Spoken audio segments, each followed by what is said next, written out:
Hello, everyone, and welcome back to the One Thing podcast. We are here with Charles Duhigg, who is a Pulitzer Prize-winning journalist, author of several bestsellers, The Power of Habit and Smarter, Faster, Better. He was also, most important statistic about you, for one terrifying day in 1999, a bike messenger in San Francisco.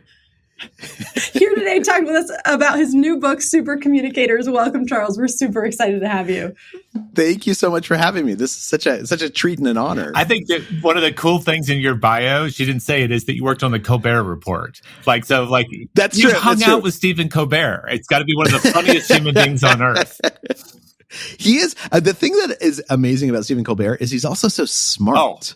Like all those guys are so smart. All the late night hosts are so smart. I think to be funny like that, Stephen you have to be smart. You got to be quick, really quick.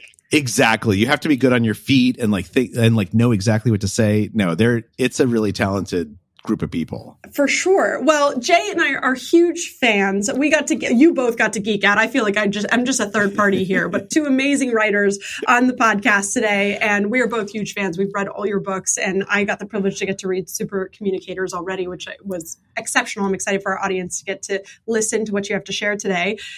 This was a little bit outside of what you've already written about and shared. What prompted you to write Supercommunicators? Well, so when I wrote Power of Habit, one of the things that really came home for me was how many of our behaviors are behaviors that are small behaviors, right? Things that we don't think about. You guys know this in The One Thing. You talk about this extensively, that choosing these small behaviors can make all the difference in how our days play out. And that has a lot to do with sort of a self-focus, right? Thinking about ourselves, focusing on ourselves, helping ourselves. But once I started looking at life, I was like, a great deal of my time is spent talking to other people. Yeah. So it doesn't matter what I'm doing. I could have chosen the right one thing. I could choose the right habits. But unless I'm communicating my ideas effectively to other people, it doesn't matter. And then I had this experience actually two experiences. One is that I was made a manager at the New York Times, and I ended up being a fine manager when it came to logistics and just a terrible manager when it came to communicating with my peers, which was really surprising to me because I communicate for a living. And this thing would happen. And so I basically called up all these fancy scientists and said, look, tell me why I'm so bad at this. What's the mistake I keep making? And what I would do is I would tell them about this experience that I have with my wife, which is very often I would come home from work after a really tough day. And I would start complaining to my wife and I'd be like, my boss doesn't appreciate me and my colleagues don't understand me. And she very reasonably would offer some practical advice. She would say, why don't you take your boss out to lunch and get to know each other a little bit better? And instead of being able to hear her, I would basically get even more upset. I'd be like, why aren't you supporting me? I want you to have my back. Right. Whose side are you on in this thing? And I realized what was going on is that both of us were communicating in legitimate ways and we could not hear each other. Because of course she would get upset when I did that. And so I went to all these fancy experts and said, help me understand why this keeps happening. And that was the genesis of the book. Oh, I love that. And I think a lot of people who became managers, you get real stark feedback on how effective of a communicator you are, especially around the hard conversations. The feedback is quick and it is swift. So if it can humble a Pulitzer Prize winner, I feel a lot better about my own performance. Well, and I think the thing that's so hard about it is that it catches you off guard, right? You think I've worked for managers my whole life. I went to this fancy business school, and then you're in live fire and you realize how little you actually know. Well, Charles, what came up for me while I was reading the book was exactly that. I sort of had the same aha, which is we all communicate for a living. I don't really care what you do. I think all of us are communicating for a living. And it's the thing that we have to do more than anything else. And arguably the thing that we have to be better at than anything else because we have to do it so consistently. But short of me going out and looking for resources to become a better communicator, I don't know about y'all, but I was never taught to be a good communicator. This really isn't something that we're taught how to do, but we have to do it all day, every day.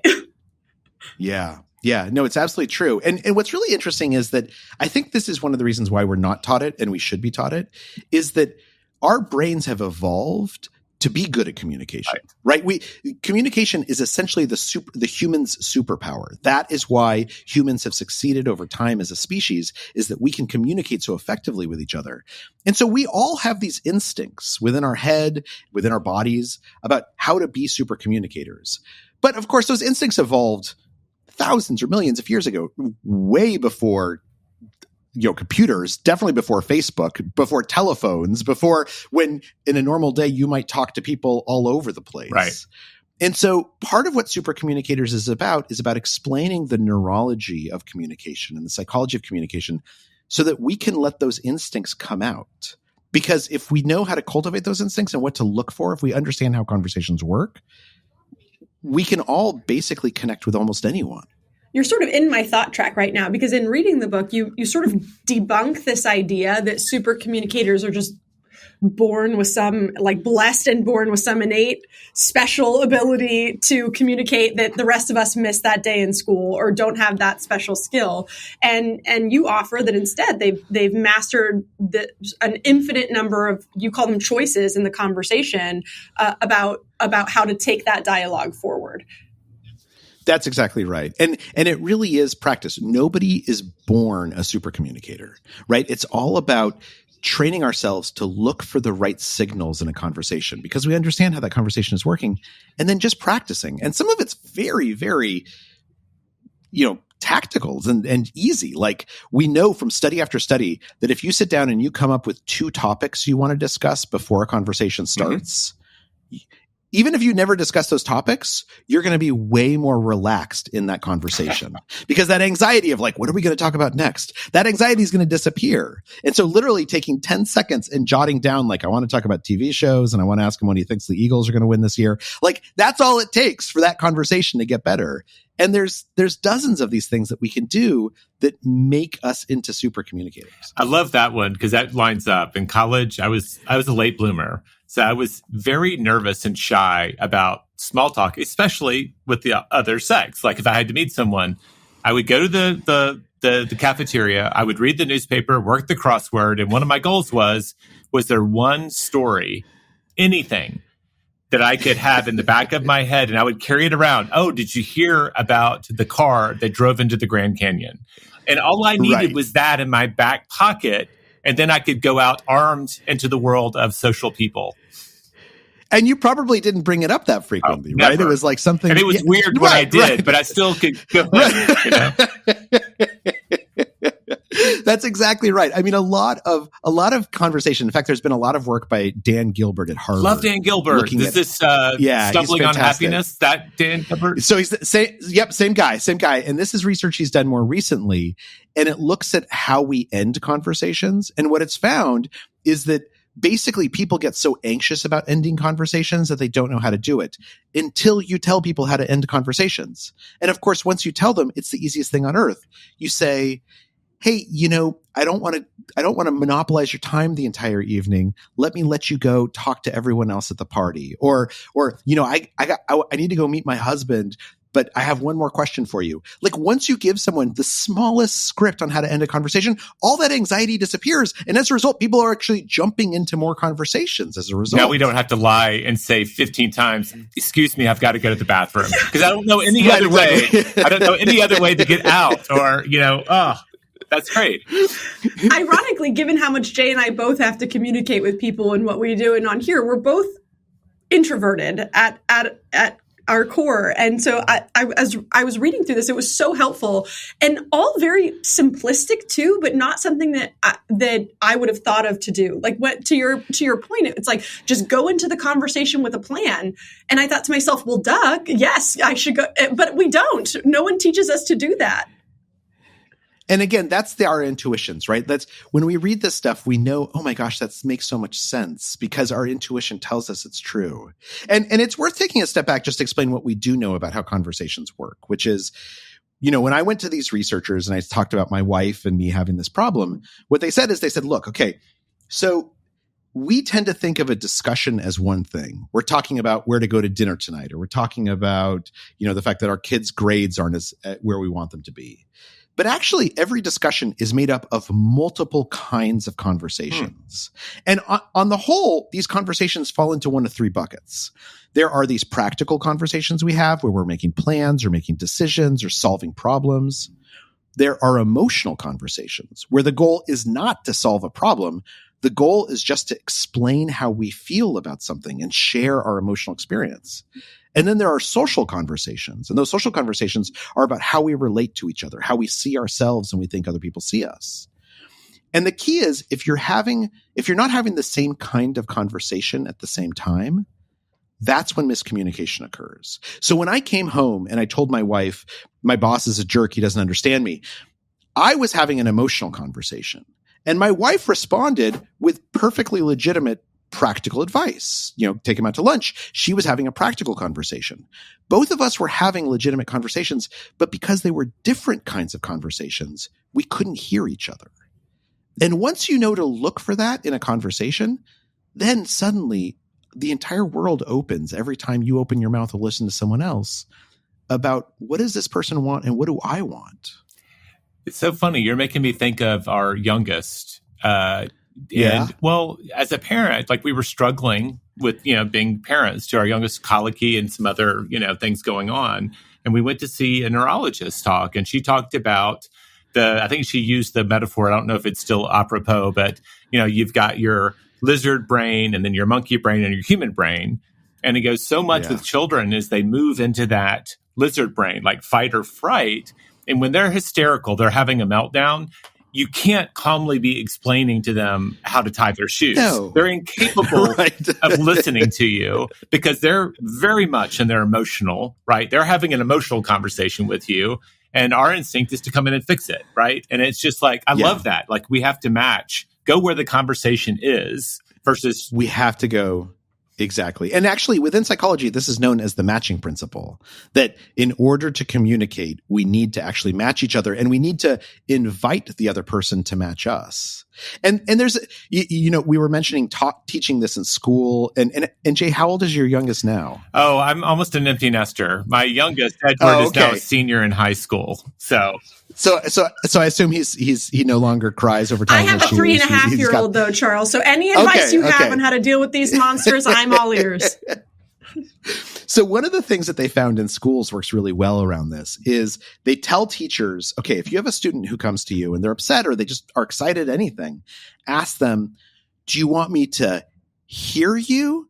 Do you want me to help you? Or do you want me to hug you? Right. And those three things correspond to the three different kinds of conversations. And of course, what we're asking is if you want a hug, you don't want me to fix your problem. You just want me to hug you and tell you you belong here, you're okay. Or you might just want me to listen, right? When I come home and I'm upset about my boss, I want my wife to hear me, not to help me or hug me, but just to say you know what, that sounds hard. And I think that this hear, help, hug is really useful because it's something we can all use.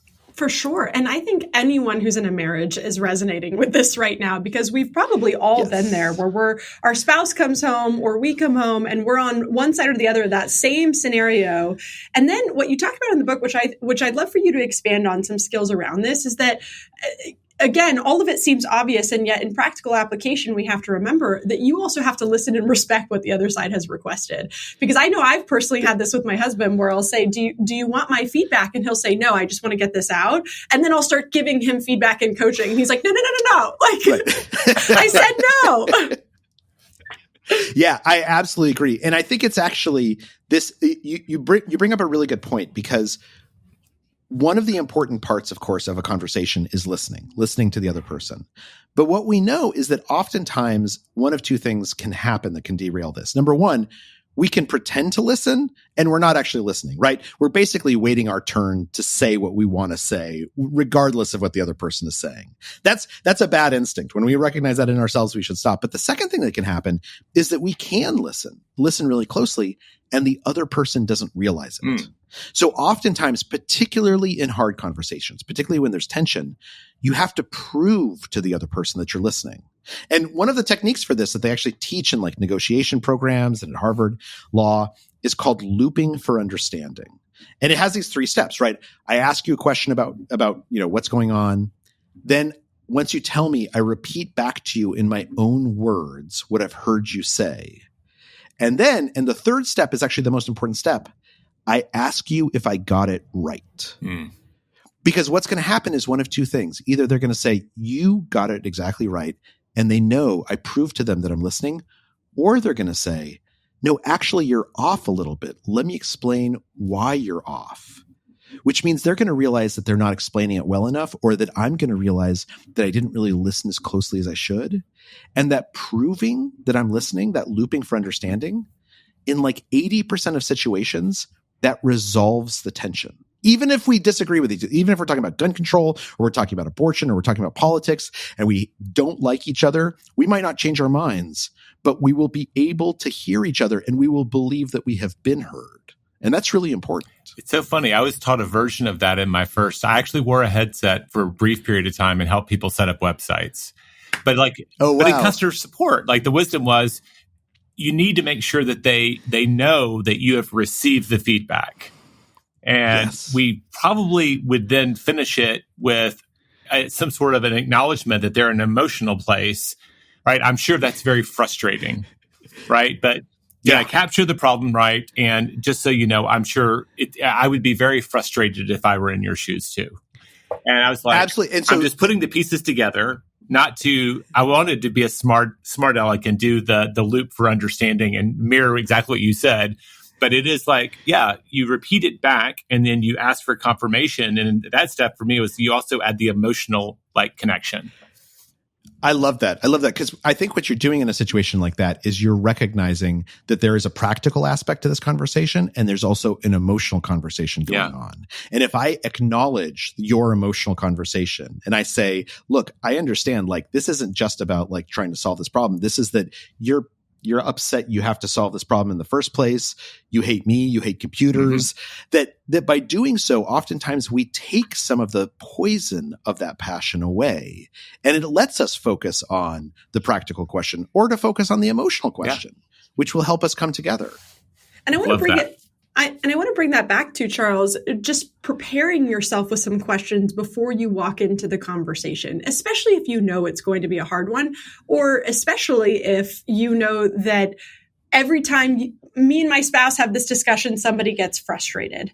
And you talked about it in the concept that runs through the book is, what is this really about? And to me, what I took away from it was just the ability to ask enough questions that you get to the core of what it's really about. Do you have a few that are always in your pockets that you can give us? Absolutely. Please do. Absolutely. That's what I wanted to ask. I was like, I need some I can pull out at any time. So one thing we do know about supercommunicators is that they tend to do people who are consistently supercommunicators, right? We're all supercommunicators at one time or another, but there's some people who can do it a little bit more consistently, more on demand. And there are these patterns that they have. One of which is that they tend to laugh more than other people. But a second one is that they tend to ask what are known as deep questions, and they tend to ask 10 to 20 times as many questions as the rest of the population. Wow. But we often don't register it because they're questions like, oh, what'd you think about that? Or, what happened next? Or how'd that make you feel? Right? There's these little questions that invite us to talk about what we want out of this conversation and who we are. And so the thing about a deep question is that a deep question is something that asks us about our values, our beliefs, or our experiences. It allows us to share who we are.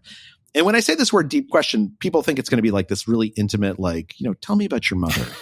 But a deep question could be as simple as saying to someone, "Oh, you're a lawyer. Did you always want to be a lawyer? How old were you when you decided you wanted to practice law?"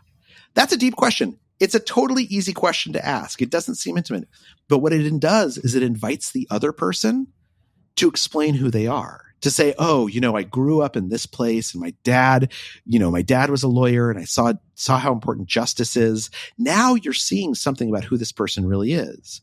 And my favorite deep question is simply to say, tell me what that means to you. Like when someone says I feel this way about politics, or my kid is doing well in school. Tell me what that means to you. That's a super easy, deep question to ask. And what it does is it invites the other person to tell you what matters to them. And they oftentimes tell you what kind of conversation they want to have. If you ask a question like that, tell me what this means to you. then what they're usually going to do is they're going to answer either practically, or they're going to answer emotionally, or they're going to answer with a social issue. And then okay, this is the kind of conversation we're having right now. That doesn't mean I can't invite the person to have my kind of conversation, because in a discussion, we're going to talk about practical and emotional and social issues. But now I know where their head is at, and I can match them and invite them to match me. I love how I wrote it down, 10 to 20 times more questions. It's crazy, right? It is, but I've seen it. Like, you hear it in great interviewers. Like, well, what does that look like? And what it speaks from is this intense curiosity to get the full picture, right? You're saying, fill in the blanks, right. Fill in the blanks, fill in the blanks for me, fill in the blanks. And there are very few places in our life where someone is intensely curious and asking and listening to us. And that is an incredibly wonderful feeling, to have someone shed that light on you. I am curious. I want to know more about you. And you feel truly seen is one of the, it's got to be like a deep human need to be seen for who we are. And apparently this person's really interested in that. Yeah. And then there's a second part to that too, right? Because it's not just that I'm asking you questions. It's not that I'm just interrogating you or interviewing you. It's that if we're having a conversation back and forth, in addition to being seen, I want to show you who I am, and you want to know who I am. And so there's this thing known as emotional reciprocity, which tends to be the most important ingredient in creating trust and liking between people. And what emotional reciprocity says is, if I bring up something that's vulnerable, then if you respond in a similar way, we'll feel closer to each other. Even if we come from different backgrounds, even if we don't like each other, we will feel closer to each other. Now, that doesn't mean that you say, for instance, my aunt has cancer. And then suddenly I say, oh, I totally understand, because like my aunt had cancer last year. And then I just go off monologuing about my own problems. I don't want to take the spotlight and shine it and steal it away from you. But what I do want to do is I want to at least acknowledge that you've said something personal and vulnerable, so that when you say my aunt has cancer and I say, I'm so sorry, I know how hard that can be. Can you please tell me more about it? I want to hear how you're dealing with this. That's a reciprocity of vulnerability. I'm showing them that I care about their problem. Similarly with excitement. And I think that's important, because when we are asking those questions, particularly when we're asking those deep questions, we're going to hear people say things that are intimate and are vulnerable and are meaningful. And we need to step up and show them we have heard that, and we're willing to have that conversation with them. Does it work to go first? Right? If you're trying to build that rapport, can you go first? Like, if you know that, absolutely, and you can tell like they're going practical, and you know that the conversation maybe needs to go to emotional, you lead the door, open the door. Absolutely. Okay. That's inviting them to match you. So we can match other people, and we can invite them to match us. And in fact, in the book, I tell the story of Nick Epley, who's a professor at the University of Chicago. And it's just a wonderful, wonderful guy. And he has a story that he almost got arrested when he was a kid because like he was so bad at communication. And then his parents basically made him go talk to this therapist, just 2 or 3 times. And it changed his entire life. And it changed his life because all she did was ask him questions. And it forced him to start listening to what he was saying. And the thing is, the first time I talked to Nick, and I think everyone has this experience, he says very intimate things very easily. Like, he told me about his kids and his wife and medical issues. And this is like in the first 3 minutes of the conversation, right? And I'm a reporter. I usually don't jump into the deep end right away. But as soon as someone does that, when they're being honest and vulnerable and authentic, it's impossible not to respond and to say like, oh my gosh, I'm so sorry to hear that. Or like, I know how hard that is because I've been through something similar myself. Mm-hmm. And then suddenly we're on the same plane. And that doesn't mean we're not going to get practical, right? I mean, we could get practical right away. Maybe we talk about our emotions a little bit more and then we get practical. But once we're aligned, that's when we begin sending signals back and forth to say, here's what I want to talk about. Here's the kind of conversation I want to have. Mm-hmm. And the other person can pick up on those signals and respond back. I love that. Can I just ask one clarifying question? Sure. Practical and emotional, they seem very clear to me. Can you succinctly describe what a social conversation is by comparison to those two, just so I know exactly what that quadrant looks like? It's interesting because studies show that 70% of our conversations are actually social conversations. A social conversation is when we are talking about how we relate to other people in society. Right. So for instance, as Jay, I know you live in Austin because we were talking about that. So you're not just Jay, you're an Austinite. You're a Texan. You're someone who has made a decision to move to this place. It's a little frontier-like. There's an aspect of your identity that's informed by that. And if you're telling me about what Austin is like, you're also telling me a little bit about what you're like. Right. Or if I'm asking you, how do you guys run the company? How do you and Nikki coordinate your work? And how do you guys get along? Are there ever places where you disagree with each other? How do you resolve those disagreements? That's a social conversation because we're talking about how we relate to other people. It also is true anytime we're talking about just society at large. When we talk about politics, we're oftentimes having a social conversation. When we talk about our work, most of our work is about coordinating with other people. When we indulge in gossip, office gossip, which is actually very important according to studies and in making workplaces run right, that's a social conversation. Wait, you're saying gossip is good? I was just about to say, whoa. We're not going to just skate over that, Charles. Controversy, yeah. Oh my gosh, there's so many You're studies to this. telling me that we should have kept the water cooler. Yeah, well, so it turns out that if you look at how companies function, particularly as they get larger, there's a huge amount of norm setting that you can't do through formal channels. Okay. Right? I can tell you look, here's our sexual harassment policy, right? So you know what you definitely shouldn't do.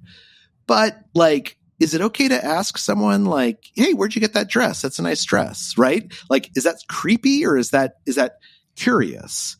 Office gossip is what allows us to figure out what the norms in an organization are, or in any setting. Because if somebody comes up and they say to you, hey, he asked me about my dress and that's kind of creepy. Now, don't ask anyone about their dress. That's sort of not a great thing to do.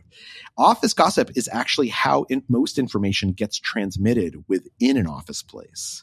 And so it can be toxic, right? You don't want to let it get out of hand. You don't want to let it get too far. But it's really important to give people opportunities to talk to each other in less formal ways, because that's how we learn how this company actually works. So it's so interesting and so true. If I look backwards at most of the norms that I've been able to acquire in any business, and by the way, even when we do corporate consulting, that it's sort of I always say it's the sideline conversations that inform the thing that we wouldn't even know to ask about. Absolutely. And it's also the conversations, by the way, we enjoy the most, right? Those are we are all more want to fun, spill the more tea, interesting. Charles. Yeah, exactly. And that's a social conversation. It can also be something like, me and my wife talk about our kids a lot. I'm sure you guys do as well. Particularly if you have a 3.5-year-old, you probably talk about your kid for 90% of your days. And that's a social conversation, because what we're really talking about is we're talking about how do we relate to this child and they relate to us? How does our opinion of ourselves change knowing that other people see us as parents now, and that informs how they see us and how they relate to us? The social stuff is amazing contextual information for navigating the social. I mean, you said that is our superpower. I think the Neanderthals were actually smarter and stronger and bigger, but because we figured out the social thing, how do we actually coordinate, we kind of survived. That's exactly right. And in fact, if you look at the history of the evolution of the human race, what you'll find is that in places where there was pro-social instincts, pro-sociality has a lot of downsides, right? If I take care of the sick, if I take care of the old, I am using up resources on someone who might not be able to replenish them. Right. But what we've discovered is that despite that drawback, pro-social communities tend to do better over time, because that caring for each other, that taking care of each other, means that actually we progress faster. We can specialize faster. And that's what communication is. Communication is a way for us to establish pro-sociality. And in fact, you can see it inside people's brains. So in this conversation we're having right now, and I love this, there's this guy named Bo Sivers who's at Dartmouth who has done a lot of this work. If we were hooked up to these machines measuring our brains and our bodies, in this conversation right now, when we match each other, our eyes are dilating at the same rate. Oh, wow. Our heartbeats, even though you're in different cities than me, our heartbeats are starting to match each other. Our breath rates are starting to match each other. And if we could see inside our brains, what we would see is that your brain activity is starting to look like my brain activity, and my brain activity is starting to look like your brain activity. That's what communication is. It's known as neural entrainment. I'm trying to explain an idea well enough that you understand that idea or you feel that emotion. I'm trying to get your brain to look like my brain, because that's when we've connected with each other. So cool. Well, I want to go back to something that you said earlier, because I think it's relevant here. I love the story in the book of Epley. Epley was his name, right? And Nick Epley, I love the story because you said something after you sort of go through the evolution of your conversations, and you talk about him asking you these really deep questions. And at the end, he closes it off with the close that you gave us, which was so sorry to waste your time. And your light bulb in that moment was like, you didn't waste my time at all. I loved this conversation. And I sort of had an aha sitting there thinking, well, it's interesting because to me, what I'm gathering from all of this is that the best communicators are actually the ones that communicate the least. They're just the people that ask the best questions. Like, they're actually the ones that are talking the least in the conversation.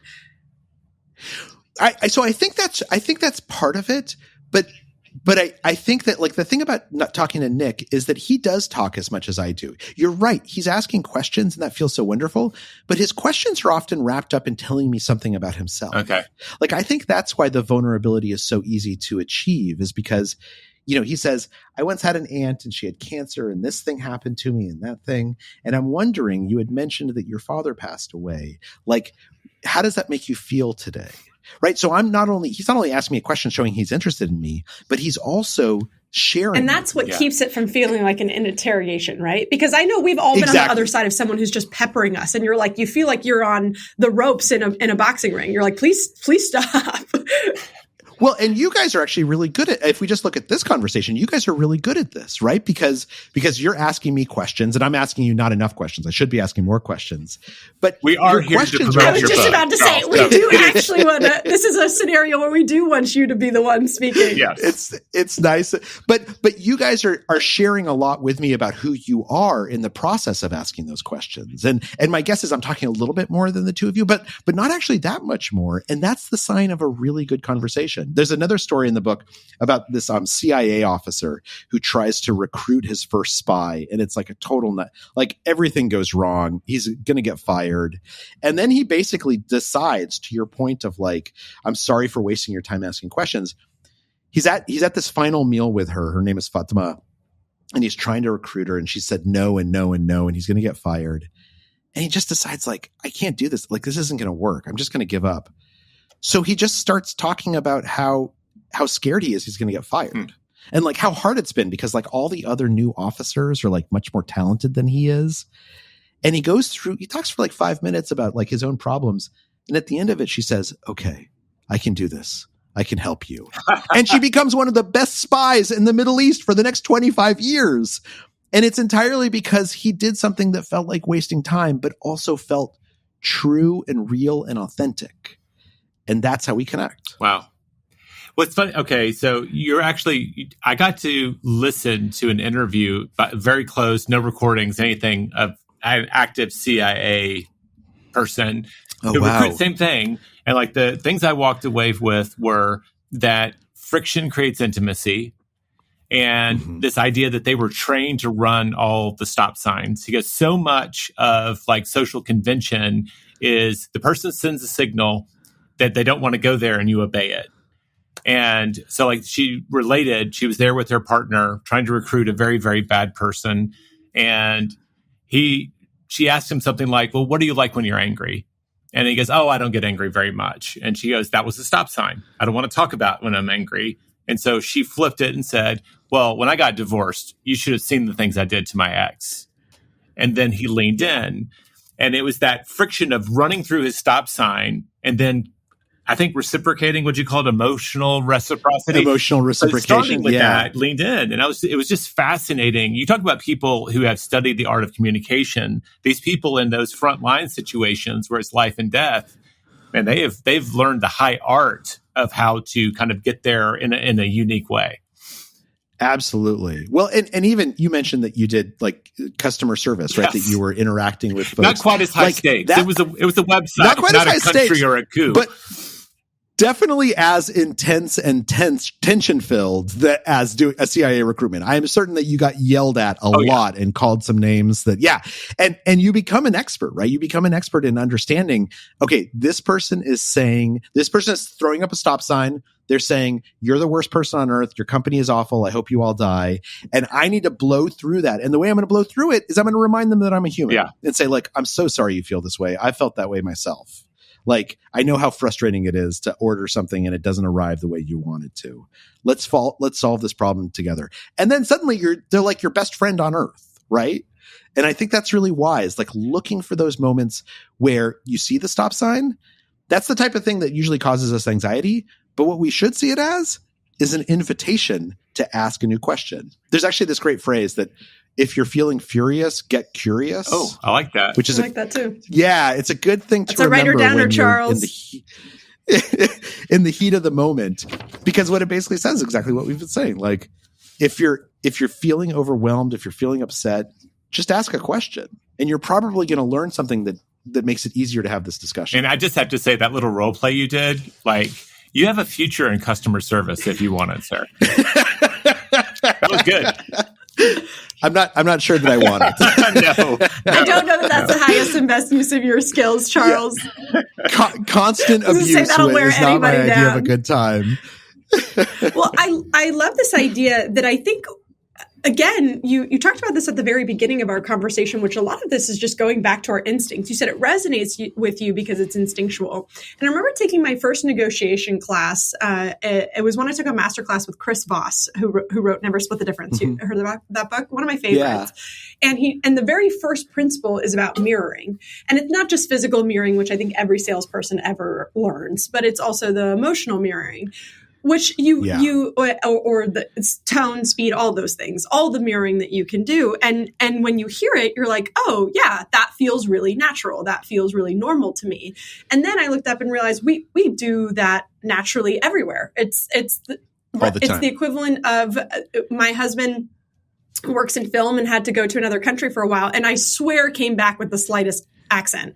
Swear it. Like, because we start to mirror whomever or whatever we're around. And so it's this idea that these principles that you're giving, we need a roadmap in order to follow, but they are actually very natural communication steps for us.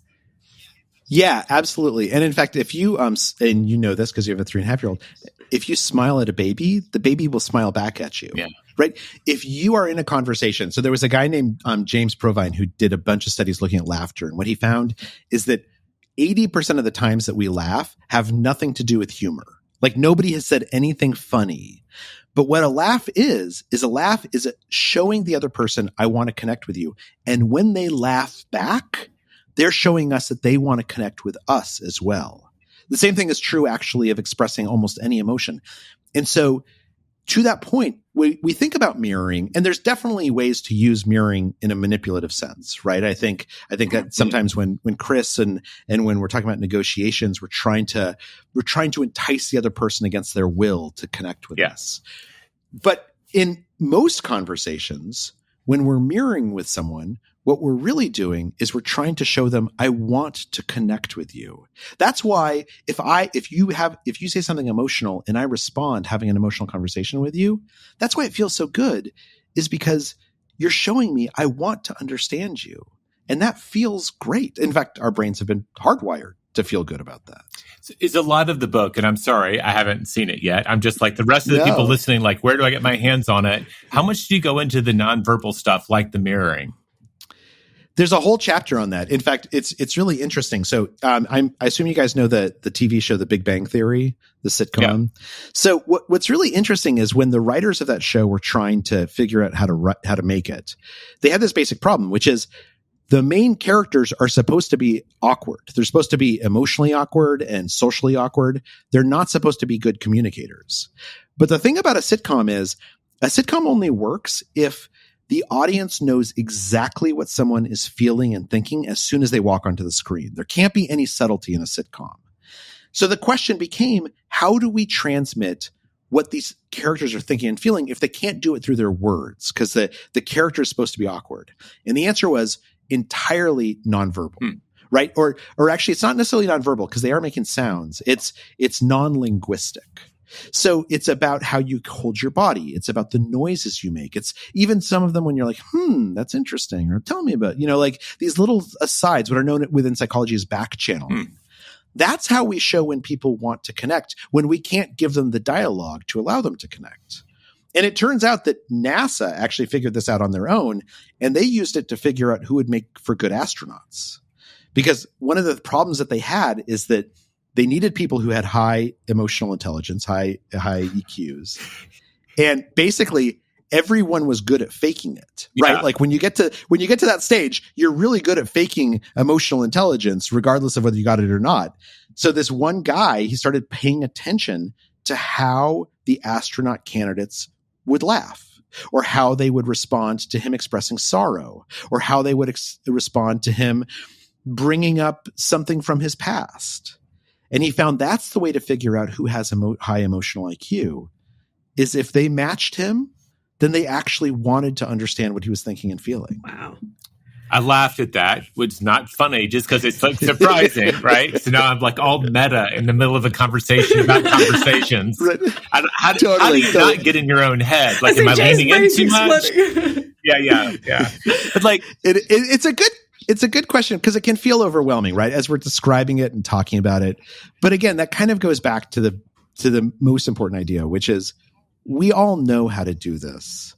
Like, once you learn the framework, you get to stop thinking about it. Yeah. Because your instincts will take over, and it will point you in the direction of what to pay attention to and what you can safely ignore. And then you don't have to think about it all the time. Well, the wisdom of your 3 kinds of conversation, and just starting with an awareness of what conversation are we having. I'm not going to tell you that's the one thing in your book. For me, it's the simplest framework, kind of like your habit loop, which I'm sorry. I mean, I don't know if you studied BJ Fogg, but like it mirrors every bit of research I've said, but you said it so eloquently and perfectly. Like, you gave me a simple approach to understanding how habits work. And that framework I'm going to remember is like, there's really basically 3 kinds of conversations. And if I really understand which one we're having right now, I can be appropriate in the moment, which will allow this to go just a little bit better. Absolutely. Okay, so let me ask you guys a question, if it's okay. Oh, yeah. If you were having like a terrible day, like the worst day, and you just wanted to call someone who you knew was going to make you feel better, who would you call? My wife. Okay. And it comes immediately into your mind, right? You know exactly who. How about you, Nikki? Yeah. And okay, so now let me ask you some questions. This actually happened yesterday when someone slammed into my Bronco. I was going to say, Jay did have a bad day yesterday. Yeah. Oh my gosh. Like, before I call the police, before I call like insurance, I call my wife. And I was just like, boom, instinct. Okay, take me to that conversation. So you call up your wife, you say, some jerk just rear-ended me. What did she do next? What did she say back to you? Oh gosh. I was really hyped up on adrenaline at this moment because he was going fast, and it was a good lucky thing. But I think the first thing she asked is, was I okay? Okay. Yep. How bad was it? What happened? Right. Curiosity. And then what can I do? She's like, I will call the insurance. Right. Because I was saying, I'm so jacked up right now. I got it out of the intersection. He parked. Like, just remind me what I need to do, because I couldn't think straight. And she goes, don't worry about it. I'm going to call Crump. He's not even our insurance agent, but like since 2002, the Farmers Company is just known by the first representative, a guy named Crump. It's like, I'll call Crump and I'll call you back. And I'm like, thank you. And then I was suddenly calm, and I walked over, crossed the highway carefully, and it was checked on the other driver. And what I love about what you just said is, okay, so you call up, you're probably in an emotional place, right? But a little bit of a practical place too, because there's a problem that you just got hit. And your wife, instead of trying to solve your problem right away, instead of trying to tell you all about her day and how upset she was, she asks you questions. And she asks you deep questions like, are you hurt? Right? Which can mean both like, are you physically injured, but also like, how are you feeling right now? Yeah.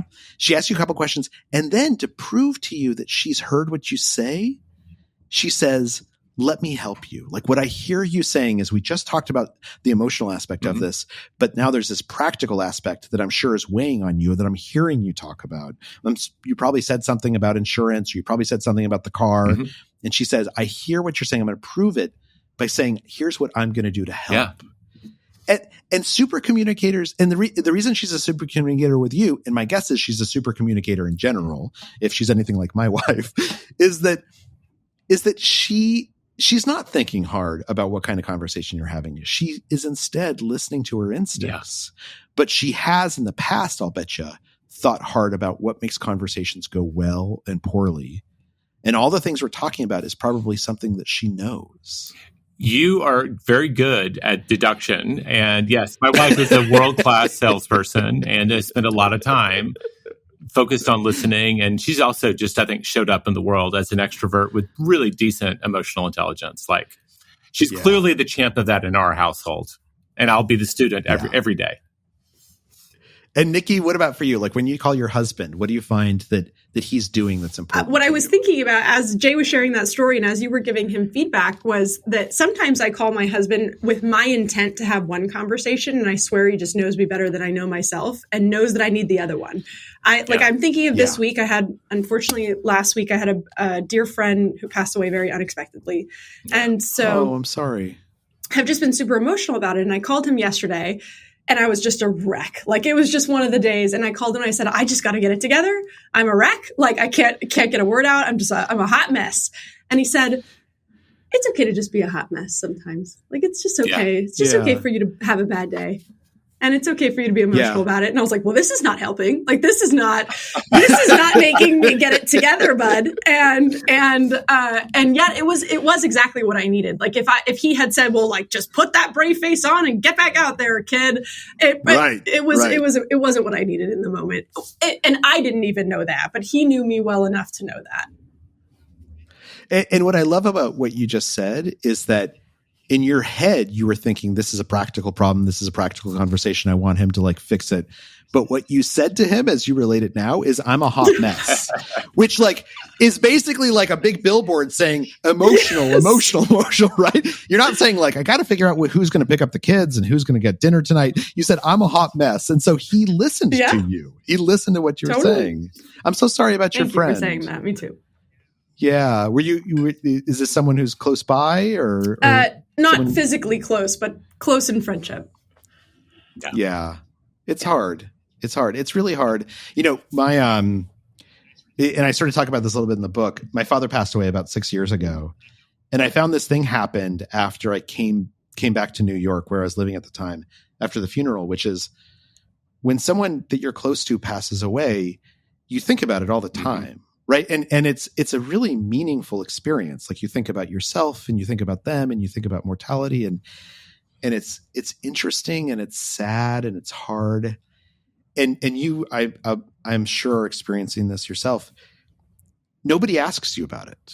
Like I was kind of desperate to talk about my dad's funeral. Like it was super interesting and like to tell other people about like what the eulogies were like and what he had meant to me and other people.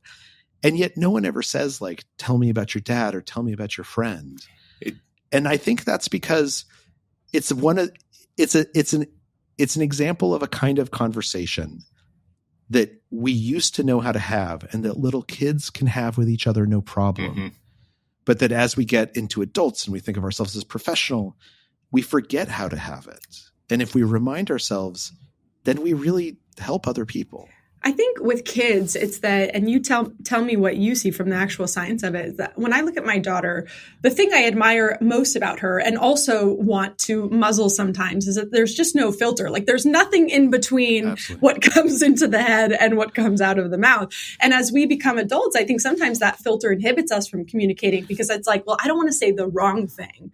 So I just won't say anything. And I don't know how to ask about it. And I don't know if you want to talk about it. So I just won't ask at all. I don't want to put us in the awkward position. That's exactly right. And I think, and look, some of those filters are good, right? As your daughter is going to learn, like not everyone needs to hear all your business. But that being said, it's oftentimes the anxiety about the filter that is stopping us. And if we can reduce that anxiety, then it gives us it lets our instincts come out to sort of pick up on when someone does want to talk about something, and to know that, like, actually, if this is something I share, even though this seems a little bit intimate, like I'm gonna put it out there, and if they respond in kind, then that's a way for us to connect. Sometimes it's just about planning ahead of time, kind of how we hope this conversation. In fact, there's a study that was done. This researcher went into an investment bank, and this is like a place where like people like were competing with each other for deals and just screaming at each other all day long. There were fights in almost every meeting, and he told everyone, okay, before each meeting, write down two things. Write down what you want to discuss in this and what mood you want the discussion to have. And so this took like literally like 15 seconds. People would be like, I want us to decide next year's budget, and I want everyone to feel like they had some input into this. When they did this, nobody shared their cards with each other. They all kept them private. The incidence of conflict went down 80% in those meetings. For exactly the reason because it reduced the anxiety. Yeah. Just by you having clarity of what you want to do, and to know that the other people in that room, they have clarity too. That reduces the anxiety, and as a result, that reduces the conflict. Well, there's real space for that. I remember when my uncle died, I was so concerned about overstepping boundaries because I was going to go and have to read at the funeral and do all this stuff. And I wanted to say the right thing. But that was right not long after Sheryl Sandberg and Adam Grant wrote the book. Was it Plan B or am I mangling it? No, that's Plan but there B. were literally scripts in there about what you can say and what you shouldn't say. Right? You know, and it was like, I found it so helpful to get practical instruction around a difficult emotional conversation. And now my dad passed away last year. Same thing. But it's horrible. And we might can go on this, but maybe not while we're recording. But it's like, but thank you for that sentiment. And I know people wanted to, and you can see them fighting. Like they want to ask the question, but they're not sure how it was going to land. So like, What a great book that you're putting out there. Like if you're even giving us one more tool so that we can have those conversations that probably need to happen to make us a better place to live. Just give us a few tools so that we can lean into them with less anxiety, because that anxiety shows up in the conversation too. It totally shows up, right? And we've all been in those conversations where the other person is nervous, and it's like it's so painful to watch someone else's anxiety hijack a conversation, and you try and like calm them down. You start talking more slowly, but like a lot of contemporary life is us being pushed into situations that in a historical sense are relatively new. You know, like we've been talking to each other for 2 millennia. We've been sending written letters where we edit ourselves for over almost 1,000 years now. We've only been talking online since 1982, right? like for all intents and purposes, our online conversations are in their infancy. And when it comes to like texting and social media, that's like less than a decade old. All of this stuff is new and hard. Mm-hmm. And so the more that we understand how it works, the better we are at doing it and letting those instincts that we've honed come out and guide us. Charles, I'd love your perspective on that point, on one of the challenges I see in communication, or rather I should phrase it as that I feel in communication, is that we just have so much communication. So many texts, so many messages, so many emails, and I want to make every interaction count, but the digital deluge makes it absolutely impossible. And as a result, I find myself when I get in these conversations, well, I mean, maybe not these ones, but when I'm in a one-on-one, I'm sort of in that same speed, if that makes sense. Like I'm just trying to rapidly get through whatever the next thing is. Do you have an exercise, a tool, or do we just all need like to slow it down, or do we just need to slow it down? Well, I think one of the things that's really important is to recognize that there are times that we want to have conversations and times that we don't. And that's okay. That's totally okay. Like when I'm talking to my kids and I say to them, do you think you should clean your room today? I'm not actually looking for a conversation about the ups and downs of cleaning the room, right? Yeah. I'm basically telling them it's not a conversation. It's me giving a command. Yeah. And there's a lot of conversations I have with colleagues that are very similar. It's not actually a conversation. It's that we both want to basically data dump on the other person. And that's fine. That's fine. It's okay. We don't have to have conversations with everyone. But when we want to have a conversation, we need to be aware that we want to have that conversation and give it the space and the instincts that we have to let it flourish. And so I think one of the things is that oftentimes, and I think supercommunicators, again, people who are consistent supercommunicators do this, before they open their mouth or before they go into a discussion, they usually just take 30 seconds to take a little bit of an inventory of themselves. Like, what do I want out of this? You're right. And with texts and everything else, we don't have to take that 30 seconds because they aren't conversations. They're just, here's where to be at 7 o'clock tonight or something like that. But sometimes they are conversations. And oftentimes my guess is when they are conversations, we're all pausing before we reply. We're taking a second to say, I want this to be a conversation, to take an inventory of ourselves. This is something that's important to me. And if it's important, then let me remind myself that a lot of this is going to be about back and forth, give and take, rather than just trying to get this done as fast as humanly possible. I love that. Thank you for answering that. Yeah, sure. No, thanks for asking. Charles, at the end of every one of these interviews, we always ask, what's the one thing that you would want our audience to take away? I know I took many one things, so thankfully I get to ask you this question. You don't have to ask me, but what's the one thing that you would want our listeners to take from this conversation? I think the biggest one thing is to know that you can be a supercommunicator. You can be a supercommunicator when you want to be a supercommunicator. Sometimes it happens just by accident or you feel like you can't control it. Anyone can be a supercommunicator. You have that instinct. The key is just to learn and understand yourself and how conversations work.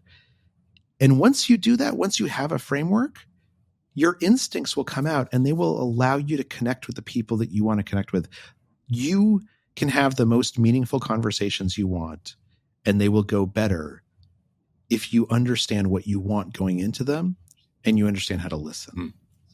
So anyone can be a super communicator, and the right conversation at the right moment, they can change people's lives. And so it's worth doing. This was such an incredible conversation today. Thank you so much. Thank you. Thank you for having me on. Book comes out February 20th, Supercommunicators. I got lucky enough to get the early copy. I'm going to send mine to Jay so he can read too, but it was just such an incredible read. So thank you, Charles. I'm excited for everyone to get to read this and to get to hear this conversation. If people want to connect with you, where can they find you? If you just Google my name, Charles Duhigg, I'm at charlesduhigg.com. I actually have my email address on there, and I read and respond to every single email I get from a reader. So it might take a couple days or a week, but I will definitely respond to you. And I'd love to hear from folks about how they communicate. Thank you so much, Charles. It's great to meet you. Thanks for sharing. Absolutely. Thanks so much.